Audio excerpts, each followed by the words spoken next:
This is probably the best truck that Chevy currently makes. I'll include a link to the Doug Smith Chevy and Spanish Forks website in the description down below. They're providing us with this Colorado. Let's get right into the review.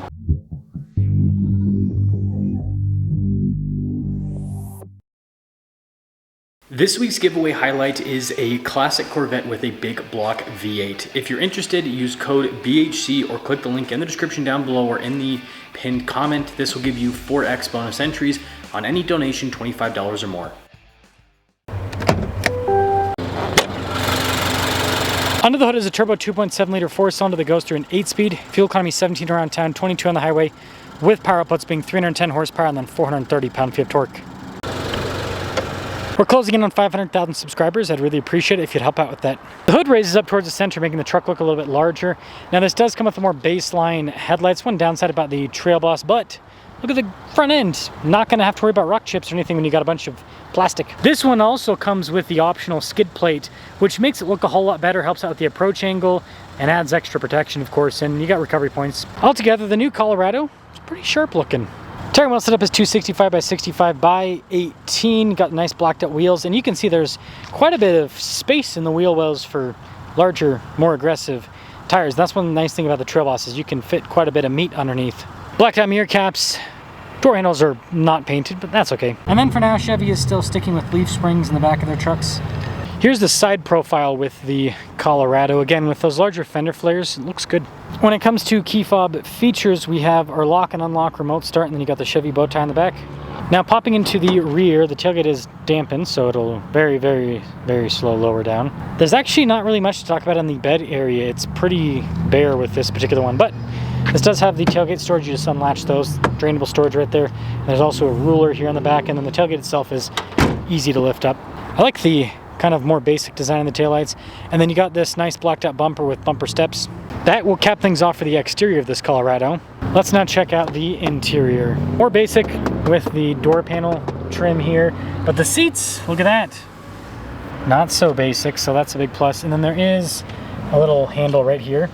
You can use that to lift up the seat for storage. Now legroom back here is okay, not the best, but it's a mid-size, pretty typical. We've got vents here in the rear, and then we do have glass that opens up, but it is of course manual, and there's actually a light back here.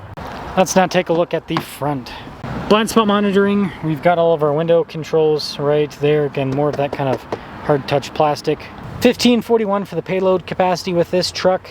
Now both the front seats have the soft touch. The driver's seat's power adjustable, the passenger is not, and then you have lumbar with the driver too. Trailer brake control is just to the left of the steering wheel. It's not going to focus. And speaking of the steering wheel, look at this thing. Got your heated steering wheel function on the steering wheel itself, radio controls in the back. We have voice command controls. You also have the little screen change button, and then cruise control on the other side. Full digital gauge cluster, and look at this. You can scroll through and kind of see different menus. It's kind of fun, I think. Makes it a little bit more user-friendly. Even though this is a baseline, it actually comes with a 360. That's one cool thing about the Trail Boss. And then as for the rest of the infotainment system, it's quick to respond. You've got Apple CarPlay and Android Auto. You also have little off-road pages that come with this. At least Chevy's version of off-road pages. Actually, that is kind of cool. Baja, terrain, overlanding. Yeah, pretty cool. Climate controls at the bottom.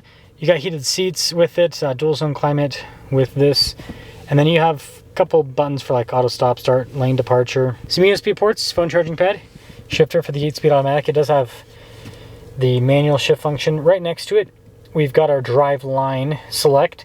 So this has a part-time four-wheel drive system, but it has auto as well as high and low.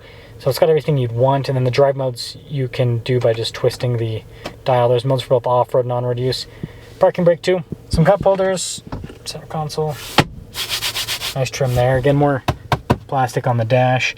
And yeah, just a regular rear view mirror. 2026 Colorado Trail Boss, $47,065. Let's see how this Trail Boss performs. So starting in the back of the Colorado here, and again, like I said, there's not a crazy amount of... It locked me in here.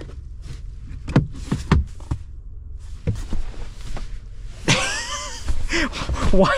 I didn't lock the door. Why did it?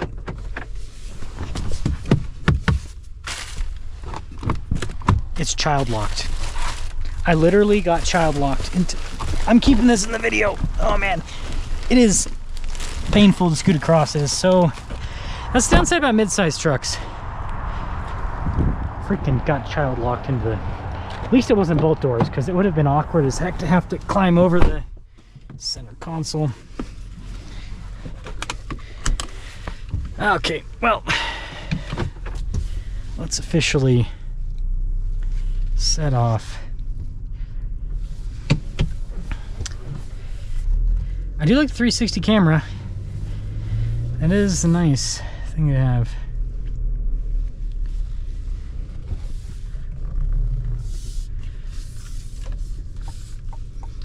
This is pretty smooth. I don't know if they're doing... Wow. It's not like...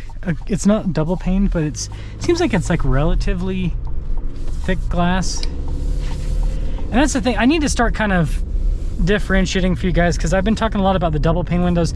Some manufacturers will do kind of like acoustic laminate too to make it a little bit quieter. There's all sorts of things that manufacturers are doing with these windows to reduce noise, because that's really like that's kind of like the last man standing right now when it comes to noise coming into cars and trucks, is the windows, because the doors have so much in them nowadays. You know, back in the day you didn't have airbags, and you know, oftentimes you had pretty thin sheet metal, and so you know, you could hear everything, whereas now it's like you got the airbags and you've got tons of trim, and they're doing like, there's even stuff they're adding into the door panels to make it so they feel heavier, to make the car feel more substantial when you close it. It's funny. It's like, instead of making a heavy duty door, they just make it feel heavy duty. So anyways, there's enough in the door panels now that, and that did pretty well over the train tracks, a little bit of skipping with the back end, but enough in the door panels that not a lot of sounds coming through there. But the windows, right, not too thick of an area, so you're still getting quite a bit of noise coming through there. But you know, one thing that I do find funny is, I mean, there is a certain point, like a Wrangler or a Bronco is loud enough that you get used to it, but like it also gets in the way. But once you go beyond convertibles, most modern cars, you just get used to whatever the noise level is. So like, if you have something that has double pane windows all throughout and tons of material in the doors, so it's like super insulated, eventually that's like the norm for you. And so on the highway and everything, it's not loud, but like it sounds loud to you because it's what you're used to. Whereas if you don't do that, right, you get something that doesn't have acoustic glass and is kind of thinner with the doors, then on the highway it just sounds normal. It's kind of like the normal noise, the normal loud. So it's funny how you just get used to it over time. I've at least noticed that. I like how this drives. I think that, you know, one of the big tests for me with the car is if I can just drive the vehicle without having to think about too much, that tells me that they've done a pretty good job with tuning everything, right? Because a truck, like, there's got to be some level of engagement, but this isn't, you know, a sports truck or anything like that. This is just supposed to be durable, off-road capable truck. Now, I can't talk about the long-term reliability because it's a brand new truck, but it seems to do the driving part really well. I mean, it seems to handle pretty well. The back end doesn't shimmy too much with the leaf springs and the solid axle. The seats are pretty comfortable. And the power is good. That's the thing, is this isn't like gonna knock your socks off with the power, but it's got enough power that it doesn't get in the way. It just feels like it's good enough. And that is one thing that I do get across the board with Chevys, is they feel good enough. They don't feel like they're elevated. Some of the Cadillacs with the, you know, the V black wings, those are kind of crazy, but outside of that, yeah, their midline's really good, and that's why I think this is probably the best Chevy truck. Is this is kind of a good midline. This isn't like base, because base would be like, you know, hubcaps and just no 360 camera, nothing, cloth seats, as basic as it can be. This has some amenities added to it, and so it's kind of more of a midline, and I think it's a nice midline. And unlike the bigger trucks that have had some engine issues, this 2.7 seems to be doing pretty well. So it's like good features, the price point's pretty reasonable for a mid-size pickup truck, and it seems like the reliability is probably going to be pretty good with this. So all around, I think the packaging's pretty solid.